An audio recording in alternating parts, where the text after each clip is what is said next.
কি আজব কথা ভাই, কত প্রাণী জিকির করে, ডাকে, নিজের ভাষায় কথা বলে, কিন্তু কারো কোনো কথা শুনে আপনাকে কিছু বলতে বলে নাই। হ্যাঁ, গাদার কথা আসছে, আর মোরগ ডাকলে বলেছে আপনাকে বলতে আল্লাহুম্মা ইন্নী আসআলুকা মিন ফাদলিক, আল্লাহ আমি আপনার কাছে দয়া মেহেরবানির সওয়াল করতেছি। এটা বুঝি, এটা একটু বোঝা জিনিস। মসজিদ থেকে যে বের হওয়ার সময় দোয়াটা পড়েছেন, বিসমিল্লাহি ওয়াসসালাতু ওয়াসসালামু আলা রাসূলিল্লাহ আল্লাহুম্মা ইন্নী আসআলুকা মিন ফাদলিক।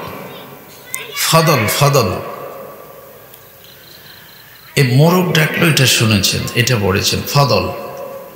ফদল হচ্ছে এত ব্যাপক এক জিনিস। আল্লাহ আমি আপনার ঘর, মসজিদ, নামাজের জায়গায়, এখানে যাই পারছি কিছু ইবাদত করেছি, আমি এখন ঘর থেকে, আপনার ঘর থেকে বের হয়েছি। এই যে ঘর থেকে বের হয়ে গেলাম, আমি যে কত সমস্যায় পড়ব তার কোনো হিসাব নেই। শয়তান আছে, নফস আছে, শত্রু আছে, কত ধরনের বিপদ আমার সামনে। এটা শিখার মাঠ, এখানে আমরা শিখতে আসি। বড়রা আসেন, কথা বলেন, আমরা শুনি, শিখি। যার কারণে শিখার তো আর শেষ নাই, অনেক দিক আছে। এজন্য আমি হাদিসও পড়েছি আপনাদের সামনে, আদ-দীন ওয়ান নাসিহা, গোটা দিনেই উপদেশ।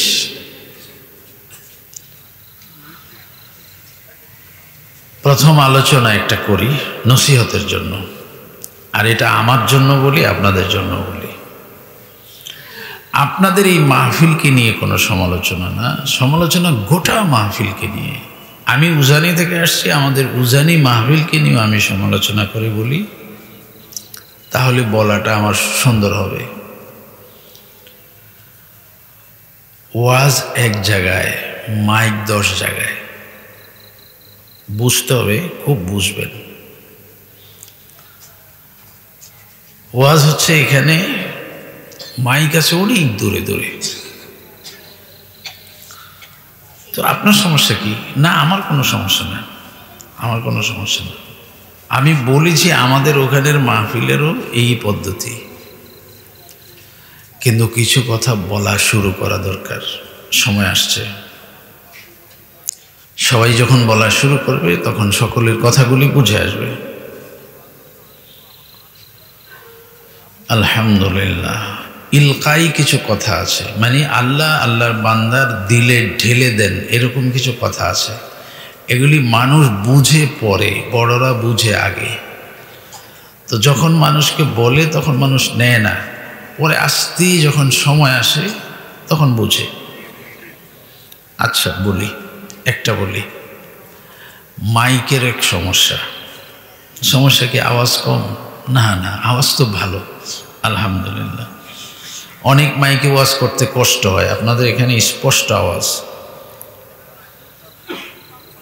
যেহেতু একটা মাধ্যমে আপনাদের কাছে কথা পৌঁছায় এই মাইক, আমরা দোয়া করি আল্লাহ যেন এই মাইক সবসময় ভালো থাকে, বলেন আমিন।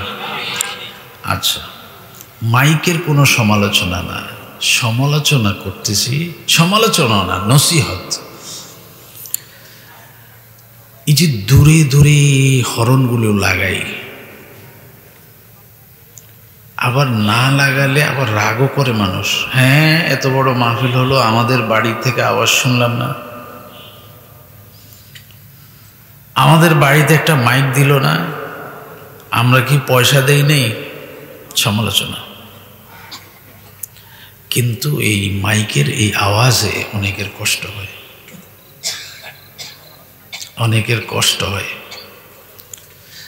আজকে এখানে আপনাদের এখানে মাহফিল, আমি সকাল 8টার দিকে আমাদের এলাকার এক বাজারে গেলাম, সেখানে মাহফিল ওই 8টা বাজেই মাইক চলতেছে।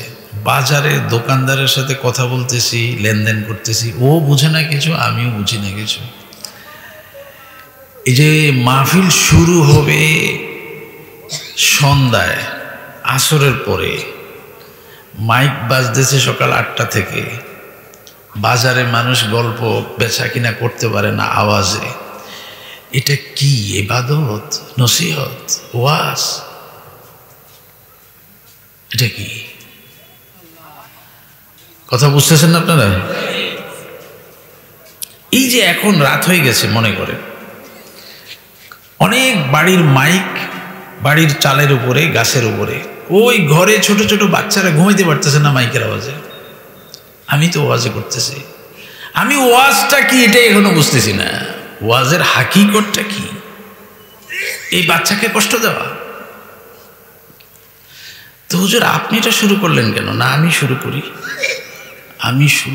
আমি কষ্ট পাই, মাইকের আওয়াজে ঘুমাইতে পারি না, আমার থেকে শুরু হোক।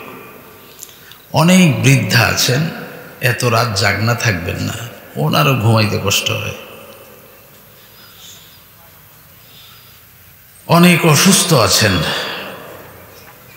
দরকার নাই ভাই যে ওনার মাহফিল তো এখানে, ওয়াজ তো হবে এখানে, আলোচনা এখানে হবে।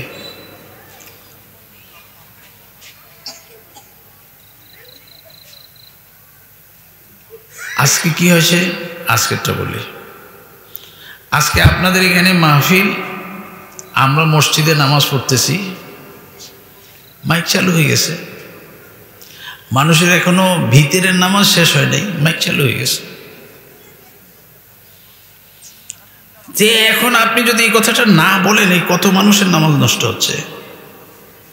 তো একজন যদি বলা শুরু না করে, তাহলে তো সমাজে কথাগুলি আসবে না, চিন্তা আসবে না, মাথা এগুলি আসবে না, যেগুলি তো ঠিক। এখন নামাজ মসজিদে শেষ হয়েছে কিনা একটু দেখি, তারপরে মাইক চালাই। গোটা নামাজের জন্যই তো মাহফিলটা, এই নামাজটা পড়ার জন্যই তো এই মাহফিল। ওই নামাজে যদি আমি মাইকের আওয়াজে পড়তে না পারলাম, তো ওয়াজটা করে লাভ হলো কি আমার? আর দ্বীন ও আর নসিহা, গোটা দিন নসিহতে ভরা। কেউ কষ্ট পাবে, কিন্তু সত্য কথা বলতে হবে। বলবো কোথায়? উজানির মাঠে, আমার সমস্যা থেকে, আমার থেকে শুরু, সব জায়গায় বলতে হবে। তো মহতারাম, কিছু সমস্যা এগুলি আস্তে আস্তে বলা বলি করলে শেষ হবে। ওয়াজ শুনতে আসি যারা, এই যে আমার ভাই মাইকে অনেকক্ষণ আপনাদেরকে বললেন যে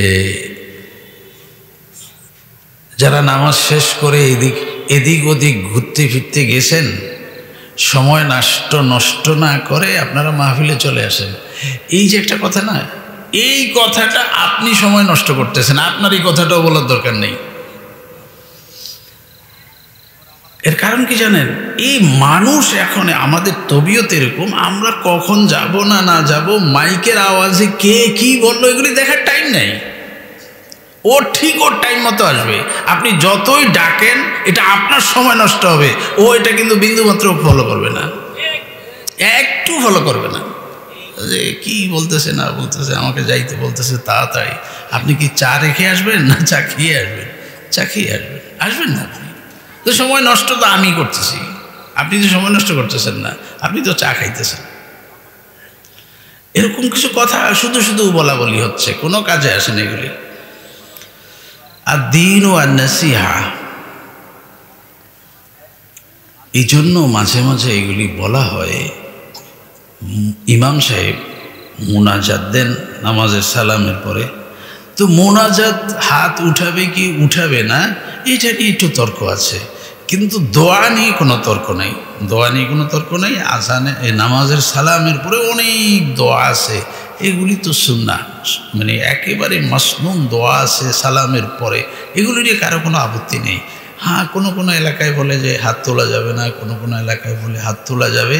এই তর্কে আমি যাচ্ছি না, আমি মূল একটা জায়গায় যাচ্ছি। সেটা হচ্ছে আপনি মোনাজাত দিবেন কি দিবেন না, এটা আপনার এলাকা ভিত্তিক আপনি সিদ্ধান্ত নেবেন।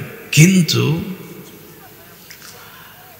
মোনাজাত দিতে গিয়ে আপনি উঁচু আওয়াজে মোনাজাতের দোয়া পড়তে থাকবেন, আর পিছনে কিছু মাসবুক আছেন যারা পরে জামাতে শরিক হয়েছেন, তাদের সূরা কেরাতের মধ্যে খলল তৈরি হবে, তাদের সূরা কেরাত এলোমেলো হয়ে যাবে, এই অধিকার তো আপনার নেই। কথা বুঝেন নেই? এই যে বলেছি সমস্যা, এই বলেছি সমস্যা। মোনাজাত ঠিক আছে, মোনাজাতে কোনো এখন মোনাজাতে কোনো তর্ক বিতর্ক না, কিন্তু মোনাজাতে উঁচু আওয়াজে যদি সালামের পরে আপনি দোয়া পড়তে থাকেন, পিছনে যারা মাসবুক ছিল, মাসবুক পরে এসে জামাতে শরীক হয়েছেন, 2-4 রাকাত পায় নাই, ওরা তো কেরাত পড়তে পারতেছে না আপনার দোয়ার কারণে। তাহলে আপনাকে পরামর্শ দেওয়া লাগবে যে সালামের পরে আপনি মোনাজাত দেন, কিন্তু উঁচু আওয়াজে। যদি দেখেন মাসবুক আছে, উঁচু আওয়াজে আপনি দোয়া পড়বেন না। শুনেন মাসালা, শুনেন। ইমাম সাহেব আমাদের দেশে বললাম কেন, এটা নিয়ে ইখতিলাফ আছে, এই জন্য আমাদের দেশেরটা বললাম। আমাদের দেশে ইমাম সাহেবরা ফজর এবং আসরের নামাজের পরে একটু ঘুরে বসে না, অনেক দেশে 5 ওয়াক্ত নামাজের পরেই বসে, এই জন্য বললাম। আমাদের দেশে আসর এবং ফজরের পরে ঘুরে বসে। এই ঘুরে বসার ব্যাপারে পরামর্শ দেওয়া আছে, বড় ফতুয়ার কিতাবে না, ছোট তালিমুল ইসলাম হিসায় চাহারমের ভিতরে মুফতি কাফাতুল্লাহ শাহ ফতুয়া দিয়েছেন, যেটা একেবারে মাদ্রাসার ছোট বাচ্চারা পড়ে।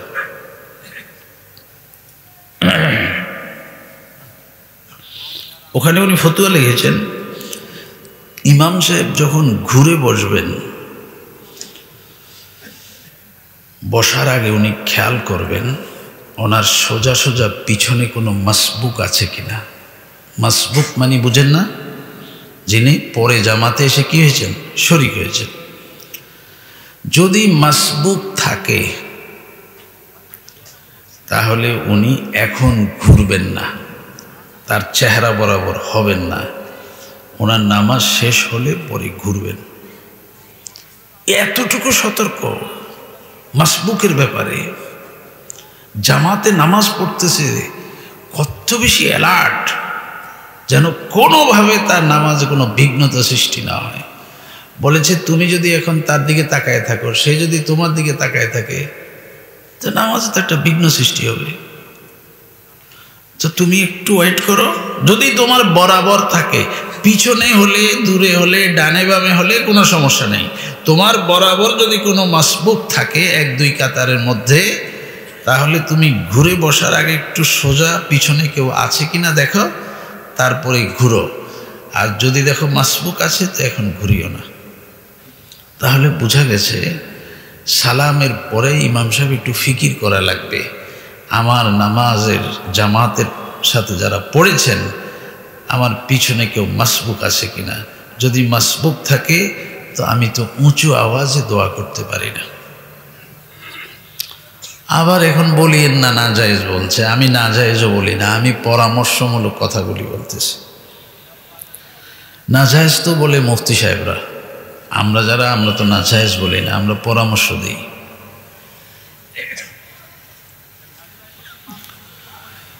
তো দ্বীনি বিষয়গুলো পরিপূর্ণ বোঝা, দ্বীনি বিষয়গুলো বোঝা। সব সময়ের এতক্ষণ মাইকের আওয়াজে মানুষ কষ্ট পায়, এটা বললাম। এখন আরেক কথা বলি, সব সময়ের মাইকের আওয়াজ কষ্ট হলেও শুনতে হবে, এটার বিরুদ্ধে কিছু বলা যাবে না। বুঝার জন্য বলি, ফজরের নামাজে রক্ত হয়ে গেছে, এখন আমরা সবাই ঘুমে, এখন আপনাদের কষ্ট হবে আজান দিলে, এই জন্য মুয়াজ্জিন সাহেবকে আজান দিবেন না, এই তো বুঝতেছেন। এখন উনি স্পষ্ট মাইকে আজান দিবেন, কার কষ্ট হলো এটা এখন দেখার সময় নেই। আর এক হেকমা বুঝেন, এটা তো এখন মাইক আসছে, এই জন্য মাইকের কথা বলি। হেকমা, এই যে মুয়াজ্জিন সাহেব কানে আঙ্গুল দিয়েছেন না, এটা 2টা হেকমত লিখেছেন। এক হেকমত লিখেছেন এইভাবে কানে আঙ্গুল দিয়ে কথা বললে, আওয়াজ দিলে আওয়াজ উঁচা হয়, আওয়াজ অনেক বড় হয়, একটা। আরেকটা হলো আজান যদি তুমি দিতে শুরু করো, তো একজন বলবে এ ভাই আমরা মাত্র খেতে বসেছি, আমাদের খানাটা শেষ হোক তারপরে আজান দাও, একসাথে নামাজ পড়ি। এক একজন এক এক কথা বলবে। মুয়াজ্জিন তোমার সময় হয়েছে তো তুমি কানে আঙ্গুল দাও, এখন আর কারো কথা শোনার সময় নেই, কারো কথা শোনার সময় নেই। তো মোহতারাম, এখন ফজরের রক্ত হয়ে গেছে, এখন আপনার ঘুমের ক্ষতি হবে কি হবে না এটা দেখার সময় নেই মুয়াজ্জিন সাহেবের, উনি মাইকে আজান দিয়ে দেবেন।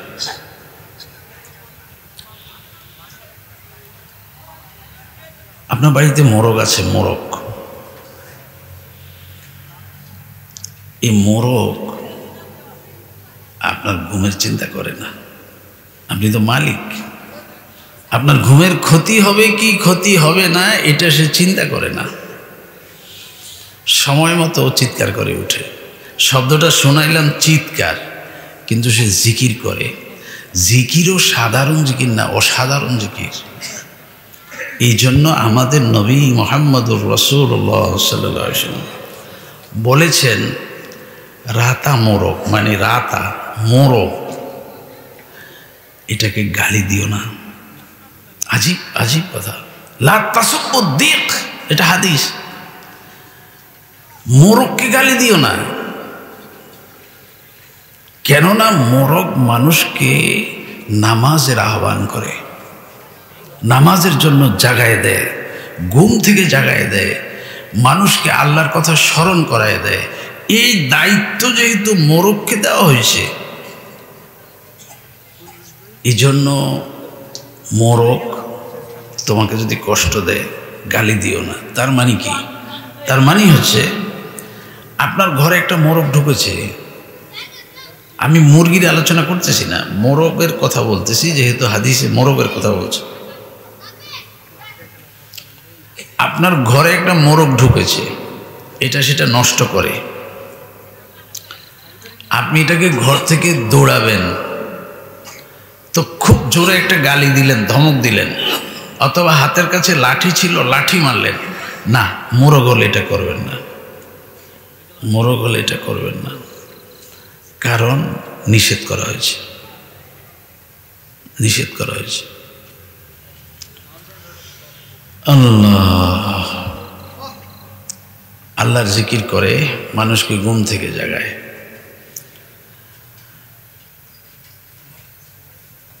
আপনি সরাই দিবেন মোরগকে, বলবেন যাও যাও যাও, বাইরো বাইরো বাইরো, কিন্তু গালিও দিবেন না, লাঠিও মারবেন না। মোরগ যদি ডাক দেয়, মোরগের ভাষায় মোরগ যখন আজান দেয়, জিকির করে, চিৎকার করে, আপনাকে কি বলেছে? একটা তো বললাম গালি দিবেন না, এটা তো হলো অন্য সময়ের কথা, কিন্তু যখন সে আওয়াজ করে, আপনি যদি আওয়াজ শুনেন, আপনাকে বলেছে এই সময় তুমি একটা দোয়া পড়ো, দোয়া পড়ো। অসাধারণ এক ঘটনা ঘটতেছে, মোরগ চিৎকার শুরু করেছে, আল্লাহর জিকির শুরু করেছে, এটা একটা উত্তম সময় যাচ্ছে, তুমি আল্লাহর কাছে একটা ফরিয়াদ করো, আল্লাহুম্মা ইন্নী আসআলুকা মিন ফাদলিক, এটা দোয়া পড়তে বলেছে আপনাকে। বলে হুজুর ভুল করতেছেন, এটা তো মসজিদ থেকে বের হওয়ার দোয়া। না ঠিক আছে, আপনারটাও ঠিক আছে, মসজিদ থেকে বের হওয়ার সময় যেই দোয়া পড়েছেন একই দোয়া মোরগ ডাকলে পড়তে হয়, আল্লাহুম্মা ইন্নী আসআলুকা। কি আজব কথা ভাই, কত প্রাণী জিকির করে, ডাকে, নিজের ভাষায় কথা বলে, কিন্তু কারো কোনো কথা শুনে আপনাকে কিছু বলতে বলে নাই। হ্যাঁ, গাদার কথা আসছে, আর মোরগ ডাকলে বলেছে আপনাকে বলতে, আল্লাহুম্মা ইন্নী আসআলুকা মিন ফাদলিক, আল্লাহ আমি আপনার কাছে দয়া দয়া মেহেরবানির সোয়াল করতেছি। এটা বুঝি, এটা একটু বোঝা জিনিস। মসজিদ থেকে যে বের হওয়ার সময় দোয়াটা পড়েছেন, বিসমিল্লাহি ওয়াসসালাতু ওয়াসসালামু আলা রাসূলিল্লাহ আল্লাহুম্মা ইন্নী আসআলুকা মিন ফাদলিক। ফদল, ফদল, এই মোরগ ডাকলো, এটা শুনেছেন, এটা পড়েছেন। ফদল, ফদল হচ্ছে এত ব্যাপক এক জিনিস। আল্লাহ আমি আপনার ঘর, মসজিদ, নামাজের জায়গায় এখানে যাই পারছি কিছু ইবাদত করেছি। আমি এখন ঘর থেকে, আপনার ঘর থেকে বের হয়েছি। এই যে ঘর থেকে বের হয়ে গেলাম, আমি যে কত সমস্যায় পড়ব তার কোনো হিসাব নেই। শয়তান আছে, নফস আছে, শত্রু আছে, কত ধরনের বিপদ আমার সামনে। আমি দোকানদার, আমি ব্যবসায়ী, আমি শ্রমজীবী, আমি কৃষিজীবী, আমার সব কাজও করতে হবে। আমার অনেক সাহায্য দরকার আপনার। এই মুহূর্তে আপনি এক শব্দ বলে আপনার যাবতীয় কাজে আল্লাহর সাহায্য নেওয়ার দরখাস্ত করেছেন। এটা হলো আল্লাহুম্মা ইন্নী আসআলুকা মিন ফাদলিক। দোয়ার তর্জমা অর্থ যদি জানেন, দোয়া পড়তে আপনার তৃপ্তি লাগবে। হাই, এই কথা আমি আল্লাহর সাথে বলতেছি, আমি তো জানি না। এতদিন তো মনে করেছিলাম মসজিদ থেকে এটা বের হওয়ার একটা জিকির, দোয়া। এখন তো দেখতেছি এই দোয়া আমার জীবনের সকল কল্যাণের দরখাস্ত আমি আল্লাহর কাছে করেছি। এই একই দোয়া মোরগ যখন ডাক দিছে, আর আপনি যখন চান্স পেয়ে গেছেন যে মোরগের এই জিকির একটা অসাধারণ জিকির, তুমি যদি মোরগের জিকিরের সময় আমার কাছে কোনো সাহায্য চাও, এই মুহূর্তে যে সাহায্য চাইবে আমি অবশ্যই তাকে সাহায্য করব। কিছু ক্ষণ আছে, কিছু মুহূর্ত আছে খুবই গুরুত্বপূর্ণ, এগুলি হিসাবের বিষয়। এই যে আজকে যখন সন্ধ্যা হয়েছে, সূর্যাস্ত হয়েছে, আপনি দেখেন, হিসাব করেন, বোঝার চেষ্টা করেন দিনটা কেমন ছিল। আলো এখন কিরকম অন্ধকার হয়ে গেছে। আপনার কাছে এটা যেহেতু নিয়মিত দেখতেছেন, এটা কিছু মনে হচ্ছে না। আসলে এটা পৃথিবীর একটা বিস্ময়কর জিনিস, আশ্চর্য জিনিস। এই আলোকিত দুনিয়াটা হঠাৎ করে অন্ধকার হয়ে গেল কেন? এটা কেন হলো? আচ্ছা, এখন তো আপনারা খুব বেশি বুঝেন, সূর্য তো আর অস্ত যায় নাই, সূর্য তো সূর্যের কক্ষপথেই পরিচালিত। অকুল্লুম ফি ফালাকিন ইয়াসবাহুন। আমরাই না দেখেছি ডুবে গেছে, আসলে ডুবার কিছু তো নাই। ও ওর জগতে আছে, আমরা আমাদের জগতে আছি, প্রত্যেকেই নিজ নিজ গ্রহে চলছে। এটা তো কোরআন শরীফের ভাষা, অকুল্লুম ফি ফালাকিন ইয়াসবাহুন। প্রতিটি গ্রহ তার নিজস্ব কক্ষপথে পরিচালিত হচ্ছে। তো সূর্য অস্ত উদয় নাই, কিন্তু আল্লাহ গোটা বিশ্বটাকে, সৌরজগৎকে এমন একটা সাজে সজ্জিত করেছেন। আমরা একেবারে সাধারণ ছোট একটা প্রাণী, আমরা তো এটা উপলব্ধি করতে পারবো না গোটা বিশ্বের হালাত। তা আমরা আমাদের অবস্থান থেকে দেখি আর কি, আমাদের রাত হয়েছে। আসলে এটা এক চলন্ত গতিপথের মধ্যে এটা অন্ধকার হয়ে গেছে। আল্লাহর কুদরতটা দেখেন, মানে অবাক বিস্ময়কর কুদরত। আমি ওই সন্ধ্যার কথাটা বলবো, এই কথাটা বলে সন্ধ্যার কথাটা বলবো। একটা অবাক বিস্ময়কর জিনিস, পৃথিবীর যেই প্রান্তের মানুষ, জাপান ধরেন, জাপান যেহেতু ওদিকে আছে, পৃথিবীর একেবারেই সূর্য উদয়ের দেশ, ওই দেশের মানুষ ফজরের নামাজে সেজদায় পড়েছে। সেজদা থেকে উঠতেছে ফজর, মানে আমি তো আর সব জানি না ভূগোল, আমি একটু যতটুকু বুঝি একটু বলি। এই Japan, Malaysia, Indonesia, Bharat, Bangladesh, Pakistan, একদিকের মানুষ ফজরের সেজদা থেকে উঠে যাচ্ছে, সূর্য উদয় হয়ে গেছে। আরেক দেশে সূর্য উদয় হয় না, ওরা ফজরে পড়ে গেছে, আবার ওরা উঠে গেছে, তো আরেক দেশের মানুষ সেজদায় পড়ে গেছে। গোটা দুনিয়ার মানুষ ক্রমান্বয়ে নদীর ঢেউয়ের মতো আল্লাহর কুদরতি কদমে পড়ে আছে। দুনিয়ার শেষ প্রান্তের মানুষ যখন ফজর শেষ করেছে, শুরু প্রান্তের মানুষ আবার সেজদায় পড়ে গেছে। এইভাবে ভূগোল সাজাইছেন আল্লাহ। এখন আপনি এটা মনে করেন কাকতালীয়, এটা তো প্রাকৃতিক নিয়ম। না না না না, আপনি কিছু বুঝেন। এই অন্ধকার হয়ে গেছে এখন গোটা দেশ। আপনি একটু পশ্চিমে যান, দেখেন অন্ধকার হয়নি, সূর্য আছে, আলো আছে, দিনের মতো কাজ করতেছে। কিন্তু অন্ধকার হওয়ার সাথে সাথে আপনাদের এই দেশের মানুষ যখন অন্ধকারে পড়ে গেছে, সূর্য যখন অস্ত গেছে, আপনাকে কিছু কাজ করতে বলেছে, আপনি করেন না। আপনি দেখেন, শুধু আপনি শুনেন না, আমি শুনি না, আল্লাহর গোটা সৃষ্টি অন্ধকারে আল্লাহ যা করতে বলেছে তা শুরু করে দিয়েছে। কি করেছে? পাখিগুলি ঘরে চলে গেছে, আপনার বাড়ির মোরগ ঘরে চলে গেছে। কে বলেছে তাদেরকে ঘরে যাওয়ার জন্য? কে বলেছে? মোরগ ঘরে চলে গেছে। একটা ছাগল বাহিরে এখনো আনেন নাই, ও চিৎকার শুরু করেছে, আমাকে নিতে এত দেরি করতেছে কেন, দেখো না সূর্য অস্ত চলে গেছে। ও চিৎকার শুরু করে দিয়েছে, আমাকে নিচ্ছ না কেন। এরপরে জীবন তো আমার জন্য খুব বেদনাদায়ক। এই অন্ধকারে আমার জীবন আমি এভাবে কাটাইতে পারি না। আমি কোনো ঘরে আবদ্ধ হইতে হবে, আমাকে দ্রুত নাও।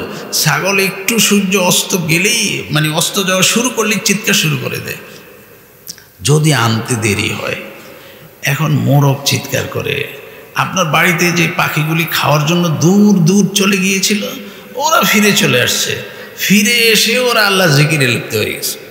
আপনার বাড়িতে, আপনার ঘরের চালের গাছে ওরা চিৎকার শুরু করেছে, জিকির করতেছে।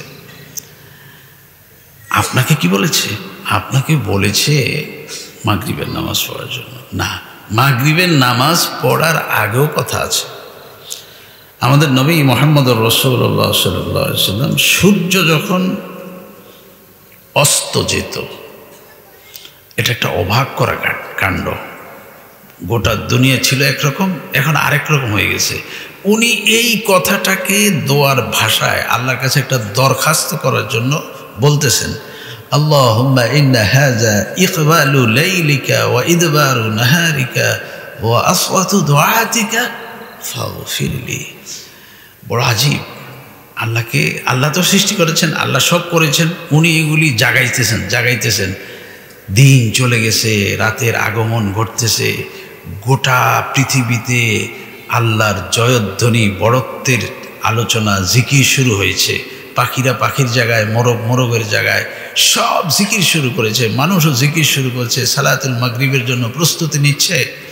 আল্লাহ এই যে একটা ব্যতিক্রমী সময়, এই মুহূর্তে আমি একটা দোয়া করি, আপনি যেরকম রাতকে দিন করে দেন, দিনকে রাত করে দেন, আমি আপনার কাছে একটা দরখাস্ত করি, আপনি আমাকে ক্ষমা করে দেন।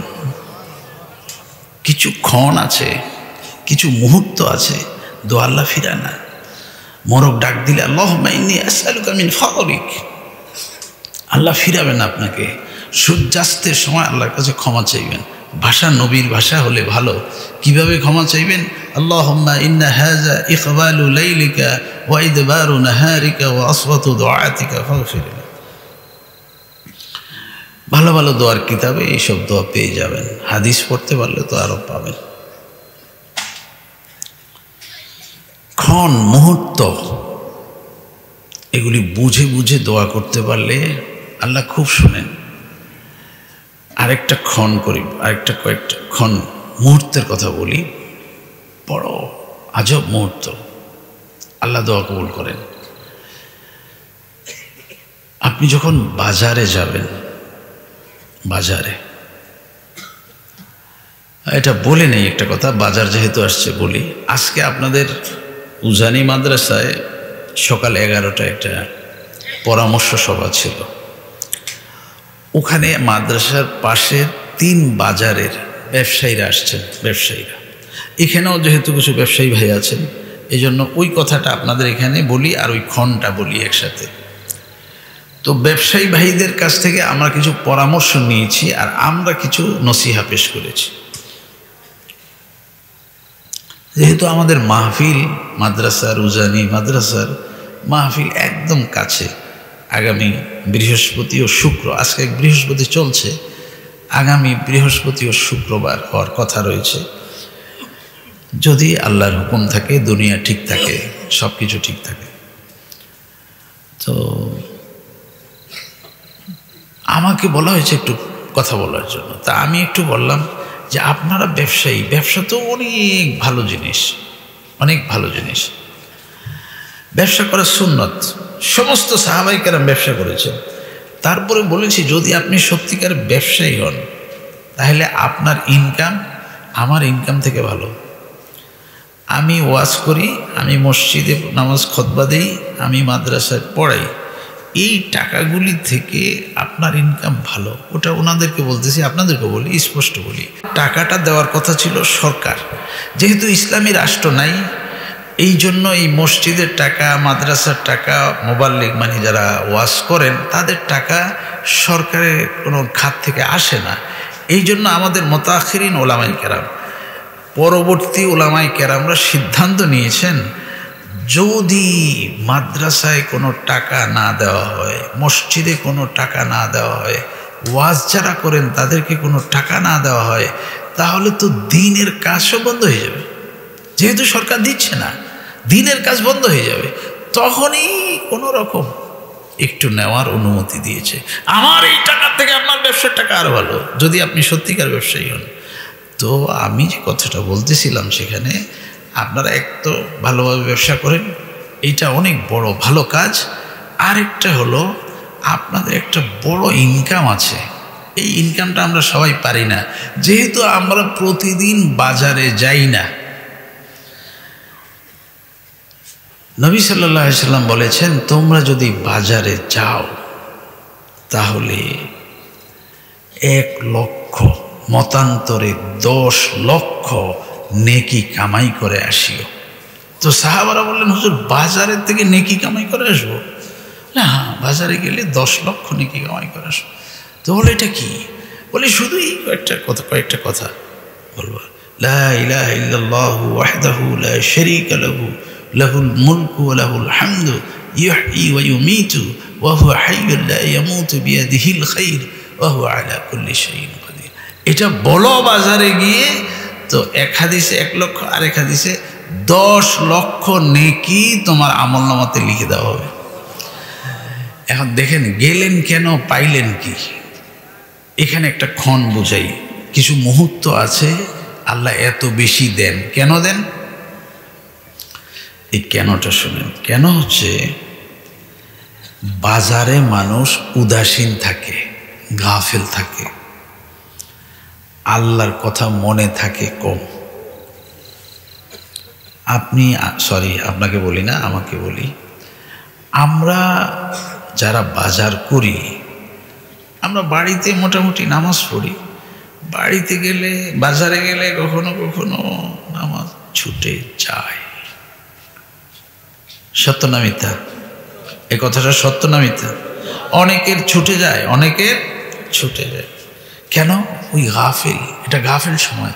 বাজারে গেলেই মানুষ গাফেল হয়ে যায়, আল্লাহর জিকিরের কথা ভুলে যায়, আল্লাহর কথা ভুলে যায়, দুনিয়ায় এত ব্যস্ত হয়ে যায় যে নামাজের কথাও অনেকে ভুলে যায়। নামাজ পড়েন কিন্তু ভুলে গেছেন। এই গাফিল মুহূর্তে, উদাসীন মুহূর্তে, দুনিয়ার ব্যস্ততার মুহূর্তে কেউ যদি আল্লাহকে স্মরণ করে, আল্লাহ এই পরিমাণ খুশি হয় যে আমি তোমার আমলনামায় 10 লক্ষ নেকি লিখে দিলাম। এটা মুহূর্ত ক্ষণ, এটা একটা ব্যতিক্রমী ক্ষণ। অধিকাংশরা আমার জিকির থেকে গাফেল। তুমি পড়েছ না, তোমাকে 10 লিখিয়ে দিলাম, 10 লাখ। এই ক্ষণ বুঝলে খুব সুবিধা। তো বাজারে গেলে এটা পড়েন। এক সাহাবী বাজারে যাচ্ছেন, আরেক সাহাবী জিজ্ঞাসা করতেছেন এই মুহূর্তে, এই সময় বাজার, এখন কি বাজার বসেছে, এখন কি দোকান আছে, এই মুহূর্তে আপনি কোথায় যাচ্ছেন? বাজারে যাচ্ছি। এখন কেন?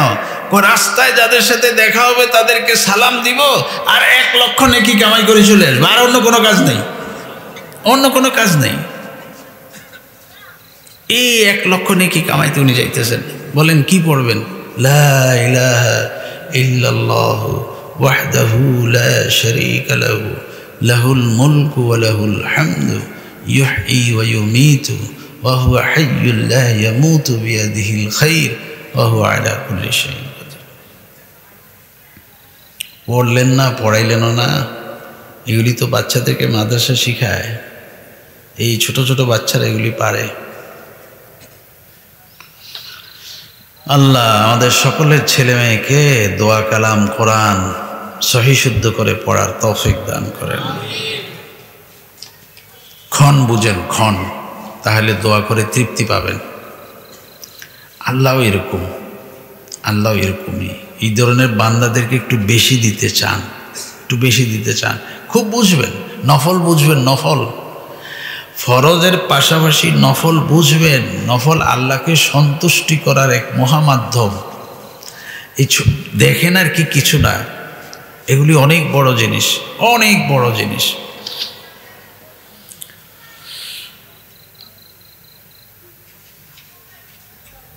একজনের বাড়িতে কাজের লোক রাখছে 2 জন। কাজ করবে কি, ওনার ঘরের চাল একটা টিন নষ্ট হয়ে গেছে, ওটা পাল্টাবেন। তো ওরা কাজ করেছে, টিন লাগাইছে, দুপুরবেলা খানা খাবে, গোসল করতে গেছে বাড়ির পাশে পুকুরে। এখন ও 2 জনেই গোসল করতে গেছেন।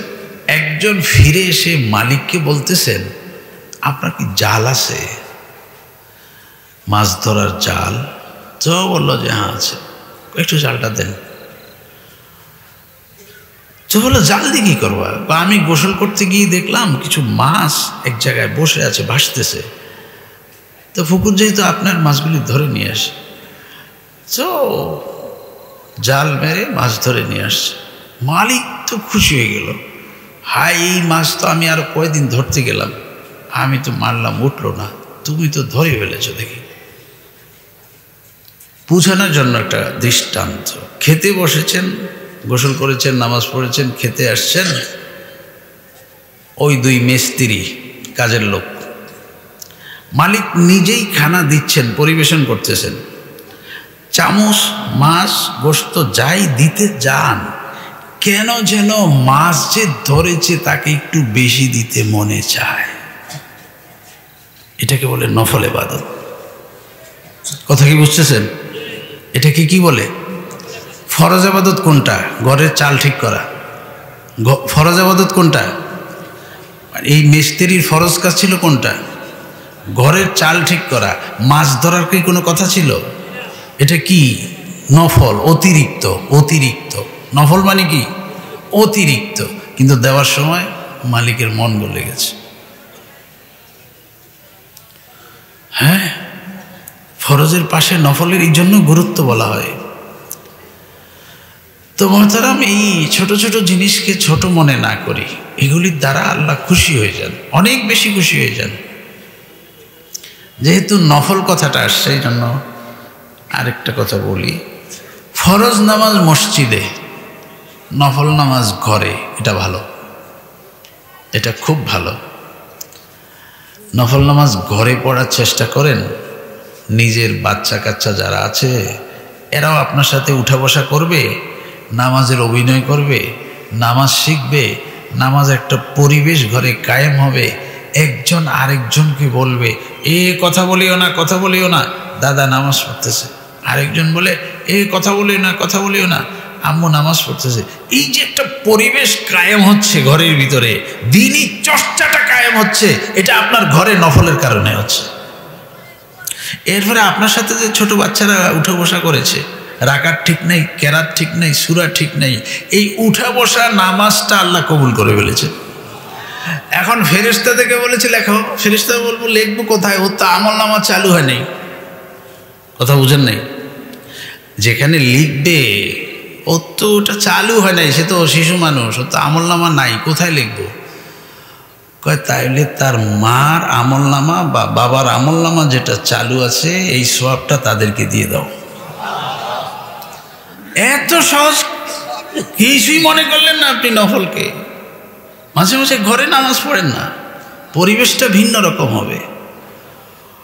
তো মহতারাম, ঘরের নামাজের এক ঘটনা বলি, এটা আমাকে আপনাদেরকে বলেছেন উজানি হজরত রহমতুল্লাহ আলাইহি, আব্বা এর মুখে আমি এটা বারবার শুনেছি, তো পরে আমি কিতাবও পড়েছি। ঘটনাটা হলো, আমাদের আকাবির মুরব্বীদের মধ্যে একজন আল্লাহ হাজী এমদাদুল্লাহ মহাজেরে মক্কি বলেন রহমতুল্লাহ আলাইহি, যখন ইংরেজ এদের শাসন করতেছিল তখন ওনারা এই দেশের স্বাধীনতার ব্যাপারে প্রথম আন্দোলন করেছেন। কয়েকটা আন্দোলন, আপনারা তো কয়েকদিন আগে একটা করলেন। এরকম এই দেশ কয়েকবার স্বাধীন হয়েছে, একবার ইংরেজ থেকে, একবার ভারত থেকে, আবার পাকিস্তান থেকে, আবার এখন আরেক পরিবেশে আরেক পরিস্থিতিতে বিভিন্ন রকমের স্বাধীনতা।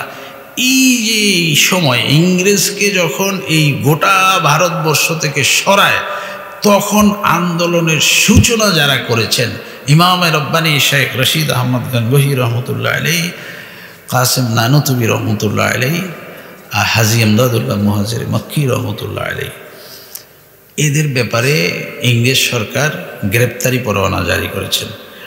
তো পরামর্শ হয়েছে হাজী সাহেব হিজরত করে চলে যাবেন, মহাজেরে মক্কি হিজরত করে মক্কায় চলে যাবেন, এটা সিদ্ধান্ত হয়েছে। বাকিরা আত্মগোপনে চলে যাবেন। বাকি এইভাবে গোয়েন্দা সেট করা হয়েছে, জাসুস এইভাবে লেগে গেছে যে বের হওয়াটাই মুশকিল ছিল। তখন আমি একটা নফল ইবাদতের কথা বলার জন্য বলি ঘটনাটা। তো হাজী সাহেব মক্কায় যাবেন, কিন্তু ঘর থেকে বাহির হওয়ার কোনো পরিবেশ নেই, বের হলে অ্যারেস্ট হয়ে যাবেন। একজন মানুষ ওনার ভক্ত, আমি মুরিদ শব্দটা বলি না, কারণ এই সমাজে পীর আর মুরিদকে একটু ভুল ভাষায় নেয়।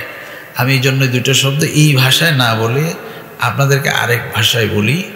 ওনার একজন ভক্ত অনুরাগী বলল, হুজুর আমার কাছে একটা জায়গা আছে যেখানে আপনি থাকলে আশা করি গোয়েন্দারা আপনাকে খুঁজে পাবে না, পরিবেশ পরিস্থিতি বুঝে আমি আপনাকে নিরাপদে মক্কায় যাওয়ার একটা ব্যবস্থা করে দিব। তো হুজুর বললেন যে আচ্ছা ঠিক আছে। তো এখন একটা সময় বুঝে ওই জমিদার রাও আবদুল্লাহ খান ওনার বাড়িতে নিয়ে আসলেন। বাড়িতে ঘরে তল্লাশি হইতে পারে, এখানে সেখানে তল্লাশি হইতে পারে, এই জন্য ঘোড়া রাখে যেই ঘরে আস্তাবল, ওই আস্তাবলের ভিতরে ছোট একটা ঘর, ওই ঘরের ভিতরে হুজুরকে রেখে বাহির দিয়ে তালা দিয়ে উনি বের হয়ে যান। আবার খানা টানা দরকার হয় তো সময় মতো দিয়ে আসে। ওই যে বলেছি অনেক টাকার অফার, তো অনেক লোভনীয় অফার দেওয়া আছে, যদি কেউ এই তিনজনের খবর দিতে পারে তো অনেক টাকা। ইংরেজ সরকার থেকে এই ঘোষণা দেওয়া আছে, কোনো একজন টাকার লোভে এই সংবাদটা ইংরেজদের কাছে দিয়ে দিয়েছেন, আপনারা যাকে খোঁজেন তাদের মধ্যে একজন আছেন ওই আবদুল্লাহ, জমিদার আবদুল্লাহ রাও, তার বাড়িতে আপনারা এমনি এমনি এমনি এমনি সম্পূর্ণ একদম আপনাকে এটাকে বলে কি বলে রেকি করা। তো এক ইংরেজ চলে আসছেন, এসে কি বলা যায় এই কথায়। তো আর ওই তখনকার জমিদারদের একটা প্রভাব ছিল, অনেক উঁচা মানের ব্যক্তি ছিলেন তারা, যার কারণে সহজে এই বাড়ি থেকে কাউকে ধরে নেওয়া মুশকিল, বা তল্লাশি করতে আসছে এই কথা বলাও মুশকিল। এসে বললেন যে জমিদার সাহেব, শুনেছি আপনার নাকি অনেক দামি দামি ঘোড়া আছে, আপনার ঘোড়ার অনেক গল্প শুনেছি, আজকে আপনাদের এদিকে এক কাজে আসছিলাম, মনে করলাম আপনার ঘোড়ার এত গল্প, ঘোড়াটা একটু দেখে যাই ঘোড়াগুলি। তো আবদুল্লাহ খান বুঝতেছেন কিছুটা, কিন্তু এটা আন্দাজ করতে পারেন না যে হুজুর ঘোড়ার ঘরে, এই কথা তো দুনিয়ার কেউ জানে না, জানার কথা না। আচ্ছা ঠিক আছে, উনি ঘোড়া দেখতে আসছেন, তো ঠিক আছে ঘোড়া দেখেন, তো চলেন আসেন। তো ঘোড়াগুলি দেখেন আর প্রশংসা করেন, এটা এটা কি এটা কি এটা কি, এটা ঘন্টায় কত কিলো যেতে পারে, এই ধরনের কথা বলা বলি হচ্ছে। আসলে তো উনি ওনারটা খুঁজতেছেন। খুঁজতে খুঁজতে খুঁজতে খুঁজতে ওই আস্তাবলের ভিতরে যে ছোট্ট কুঠুরি, ওই কুঠুরির কাছে গেলেন। কুঠুরির কাছে গিয়ে বললেন যে জমিদার সাহেব, এই ঘরটা কিসের? তো জমিদার জবাব দিলেন, এটা তো আমি মাঝে মাঝে এটা নামাজ পড়ি। দেখেন ইংরেজে কি বলে, ইংরেজ অফিসার বলেছেন, জমিদার সাহেব এতক্ষণ তো আপনি সব কিছু ভালোই বলেছেন, এখন মনে হয় একটা ভুল কথা বলেছেন, যেটা আপনাদের ধর্মের শাস্ত্রে যায় না, শাস্ত্রীয় মতের বিপরীত কথা বলেছেন। জমিদার বলে যে কি ধর্মের বিপরীত, কি কথা বলেছি? বলেন আপনি এখানে নামাজ পড়েন, আমরা তো জানি আপনাদের নামাজের জায়গা হলো মসজিদ, আপনি বলেন আপনি ঘরে নামাজ পড়েন। জবাবটা শুনেন, এই জবাবটা আর ওই পরের কথাটা, দুইটার জন্য ঘটনাটা বলা। জমিদার একটা জবাব দিছেন, জবাবটা হলো, আপনার জানাটা ঠিক, মুসলমানের নামাজের জায়গা মসজিদ, তবে মুসলমানের আরও কিছু নামাজ আছে যেগুলি মুসলমান ঘরে পড়ে। বুঝতেন তো? আরও কিছু নামাজ মানে কি? নফল নামাজ, যেগুলি মুসলমান কোথায় পড়ে? ঘরে পড়ে। এই জবাব শুনি ও একটু নড়ে চড়ে উঠেছে। তারপরে বললেন যে ও, তা তো আমার জানা ছিল না। আচ্ছা, তাহলে তো আপনার এই ঘরটাও দেখে যেতে হয়। এটা হলো তার শেষ কথা আর কি। আপনার এই ঘরটাও দেখে যেতে হয়, যে ঘরে আপনি নামাজ পড়েন এটার পরিবেশটা কেমন। তো এবার জমিদার বুঝে গেছেন আমার সকল চেষ্টা ব্যর্থ, সে আসলে হুজুরকে গ্রেপ্তার করতে আসছেন, আর আমার কিছু করার নেই, আমার চেষ্টা আমি করেছি, বাকিটা আল্লাহর হাতে। তো উনি স্বাভাবিক থেকেই তালাটা খুলে দিয়েছেন, তালা খুলে দরজা খুলেছেন। এখন জমিদারও দেখতেছেন, ইংরেজ অফিসারও দেখতেছেন, জায়নামাজ আছে বিছানো, ওযুর বদনা আছে, আরও মানুষের জরুরতের কিছু জিনিস আছে, ঘরের ভিতরে সব আছে, কিন্তু হাজী সাহেব নেই, হাজী সাহেব নেই। আল্লাহ! তো উনি ওই জাসুসের উপর বিরক্ত, ওই গোয়েন্দার উপর বিরক্ত, যে রিপোর্ট করেছে হাজী সাহেবের ঘোড়া, এই জমিদারের ঘোড়ার ঘরে হাজী ইমদাদুল্লাহ মহাজের মক্কি লুকিয়ে আছেন, এই তথ্য যে দিয়েছেন তাকে ভিতরে ভিতরে গালাগালি করতেছেন, আর আজকে গিয়ে তাকে একটা কিছু করবেন। তো এই ভাবটাও আবার জমিদারকে বুঝতে দেন নাই। বললেন যে হ্যাঁ, আপনার ঘরটা দেখুন আমি সন্তুষ্ট হয়েছি, তবে আমার অনেক কাজ, আমার যেতে হয়। আচ্ছা আচ্ছা ঠিক আছে, চলেন। তা একটা সুন্নত আছে, কেউ আসলে বাড়ির বাহির পর্যন্ত দিয়ে আসা। জমিদার তাকে বাড়ির বাহিরে ঘোড়ায় করে আসছেন, তো ঘোড়া পর্যন্ত দিয়ে আসছেন। ঘোড়া যখন দৃষ্টির আড়াল হয়ে গেছে, এখন দৌড় দিছেন ঘরের দিকে, ঘোড়ার ঘরের দিকে। আরে আমার হুজুর কই? আমি না হুজুরের তালা দিয়ে গেলাম। দৌড়াই আইসা দেখেন হুজুর ওই নামাজে সিজদায় বসে আছেন। কদম হে রাহে উলফত মে তু মঞ্জিল কি হুঁস कैसे। বুঝা মুশকিল, আপনি কিছুই বুঝলেন না নফল নামাজ কি, কিছুই বুঝলেন না। একজনে দেখে আছে, আরেকজনে দেখে নাই। একজনে দেখে আছে, আরেকজনে দেখে নাই। তাকদীর পরিবর্তন হয়ে যায়। বলি এটা কি বললেন? হ্যাঁ আছে কথা।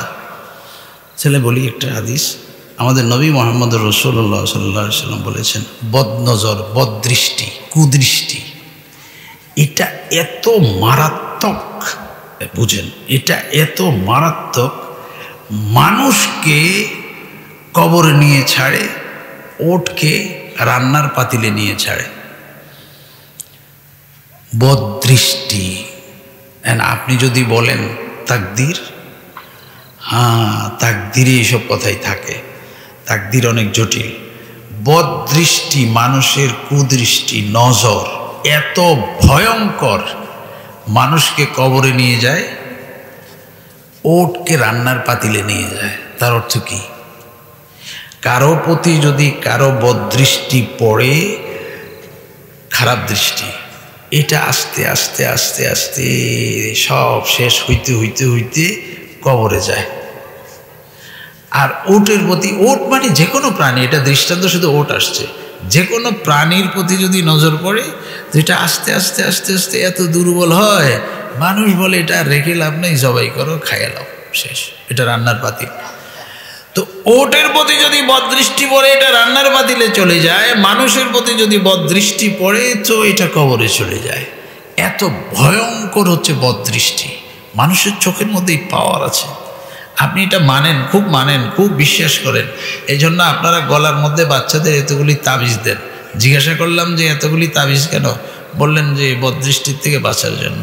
জমিনের মধ্যে ফসল লাগাইছেন, পাতিলের মধ্যে চুন লাগাইছেন, মাটির পাতিলে চুন লাগাই আপনি লাগাই দিয়েছেন। জিজ্ঞাসা করা হয়েছে কেন লাগাইলেন? বলে যে মানুষের বদদৃষ্টির থেকে বাঁচার জন্য। জমিনের মধ্যে ঝাড়ু, একটা পিসা যেটা ছোট হয়ে গেছে ঝাড়ু দিতে দিতে, ওটা নিয়ে আপনি লাগাই রাখছেন। জিজ্ঞাসা করলো এটা কেন লাগাইছেন? বলে যে বদদৃষ্টি থেকে বাঁচার জন্য। আরে আল্লাহ, বদদৃষ্টি তো আপনি বুঝেন, আপনি কি জানেন নেক দৃষ্টির পাওয়ার আরো বেশি? ওটা জানেন না? আনাকে বনজর খাকেরা কিমিয়া কুনাদ, এমন এমন দৃষ্টি আল্লাহ মানুষের চোখে রেখেছেন, মাটি স্বর্ণ হয়ে যায়। এটা যে মানলেন না কখনো, এটা যে পাওয়ার জন্য চেষ্টা করলেন না, বদদৃষ্টির থেকে বাঁচার জন্য এত কিছু করলেন। নজর তো একটাই, চোখ তো মানুষের একটাই। আল্লাহর হস্তে বলি, কারো চোখকে দায়ী করবেন না। আমাদের সমাজে এগুলি আছে, আমাদের সমাজে এরকম কিছু রুসুম আছে, অমুক চাচির চোখ ভালো না, দেখলেই শেষ, বলে না মানুষ? অমুক চাচার চোখ এত খারাপের খারাপ, কিছু দেখলেই শেষ। আল্লাহর হস্তে কাউকে এবার মেনশন করবেন না। প্রত্যেকটা চোখ খারাপ, প্রত্যেকটা চোখ ভালো। কেমনে? যেই চোখ কোনো কিছু দেখে বলে আলহামদুলিল্লাহ মাশাআল্লাহ, এই চোখগুলি ভালো। যেই চোখগুলি কোনো ভালো কিছু দেখে মাশাআল্লাহ আলহামদুলিল্লাহ বলে না, এই চোখগুলি খারাপ। কথা কি বুঝে গেছেন? আপনি মনে করেছেন ওই চাচির চোখ খারাপ, ওই চাচার চোখ খারাপ, আপনার চোখ খারাপ, আমার চোখও খারাপ। আমার সন্তানের প্রতি আমার বদদৃষ্টি লাগতে পারে, হায়, খবর তো নেই। যেমন বলি একটা, আমি এখন আপনাদের সামনে বললাম, আপনারা শুনলে খুশি হবেন, আমার এক ছেলে কোরআনে হাফেজ হয়েছে। তখন ছেলের দাঁড় করে দিলাম, এই যে আমার ছেলে। আপনারা দেখলেন, কেউ মাশাআল্লাহ বলেছেন, কেউ বললেন যে এই ছোট ছেলে এত সকাল হাফেজ হয়ে গেছে, এই শেষ হয়ে গেছে, শেষ শেষ। প্রেজেন্টেশন এখন ইদ্দিরি ফুলামেন্টে নিয়ে প্রেজেন্টেশন দেয়, 2 দিন পরে আর মাদ্রাসা তো যায় না, কোনো যায় না। ফুডাঙ্গিরি, ফুটতে পারে না, ফুডাঙ্গিরি শুরু মাইকের সামনে লয়েছে। হ্যাঁ শুনেছ আমার ছেলে না এবার পরীক্ষা 1 নম্বর হয়েছে। এত হুডাঙ্গিরি করিয়েন না, বলেন যে মাশাআল্লাহ, দোয়া করিয়েন আলহামদুলিল্লাহ আমার ছেলে ভালো হয়েছে। না মাশাআল্লাহ না আলহামদুলিল্লাহ কোনো শব্দই নেই, আপনি আপনার ছেলেকে শেষ করতেছেন।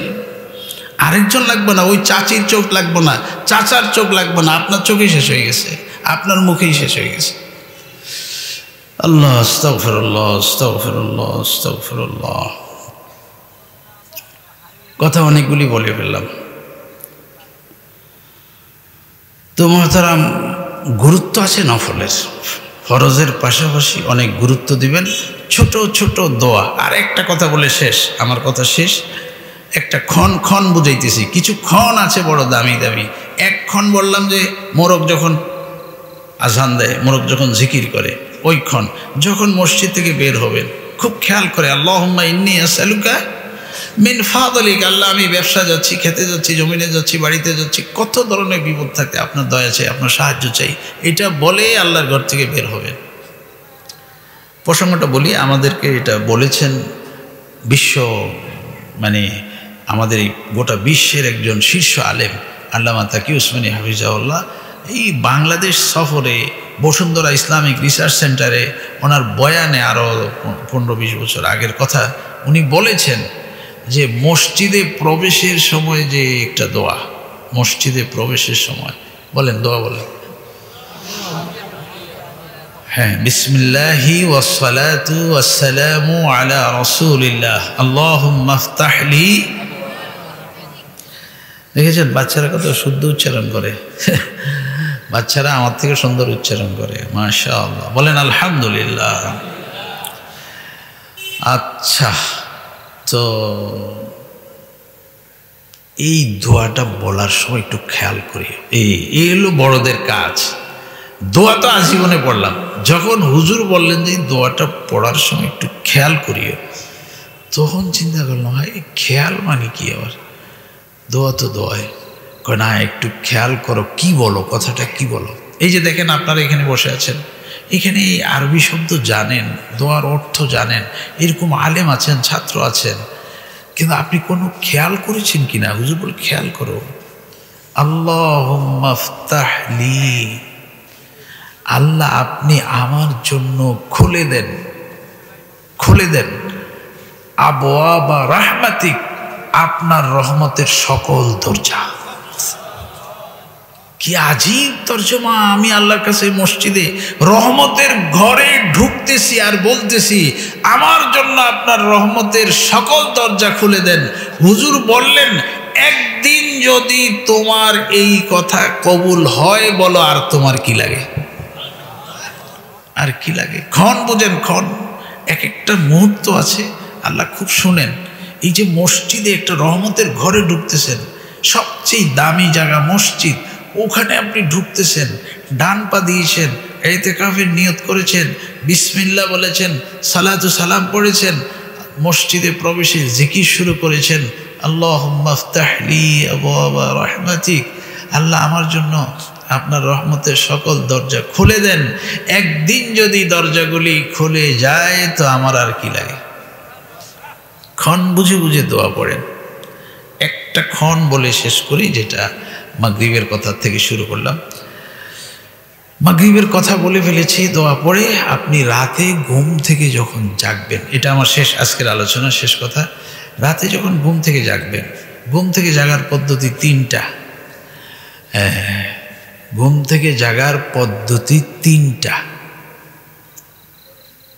একটা হলো ফজরের জন্য কেউ উঠেছেন, আরেকটা হচ্ছে তাহাজ্জুদের জন্য কেউ উঠেছেন, আরেকটা হচ্ছে হঠাৎ ঘুম ভেঙে গেছে, আপনি উঠবেন না, আবার এপাশ ওপাশ করে ঘুমিয়ে যাবেন। পদ্ধতি তিনটা। যারা একেবারে উঠেন না, ফজরের নামাজও উঠেন না, 7টা 8টা বাজে উঠেন, আপনাকে নিয়ে আমার কোনো আলোচনাই নেই, আল্লাহ কোনো আলোচনা করেন নেই আপনাকে নিয়ে, আমি আমারটা, আপনি তো ক্যাটাগরিতে নাই, এই তিনের ক্যাটাগরিতে একটা তো নেই। না আপনি ফজরের জন্য উঠেছেন, না তাহাজ্জুদের জন্য উঠেছেন, না আপনি হঠাৎ ঘুম ভেঙে যাওয়ার পরে জিকির করেছেন, কোনোটার মধ্যে আপনি নাই। আপনি উঠেছেন 8টা বাজে, 7টা বাজে, আপনি আলোচনার মধ্যে নেই। আচ্ছা, যারা ফজরের নামাজের জন্য উঠবেন, আপনারা ঘুম থেকে উঠে ফজরের প্রস্তুতি নেন। আর কিছু কিছু মুসলমান আছেন যারা বলেন আলহামদুলিল্লাহিল্লাযী ইয়াহইয়ানা বা'দা মা আমাতানা ওয়া ইলাইহিন নুশুর। যারা তাহাজ্জুদের জন্য উঠবেন, আপনাদেরকে বলেছে যেখানে আছেন ঘর থেকে বাহির হইতে এরকম কথা নাই, যেহেতু আগের মানুষ ওযুর জন্য ঘর থেকে বাহির হইতে, এই জন্য কথাগুলি এভাবে আছে।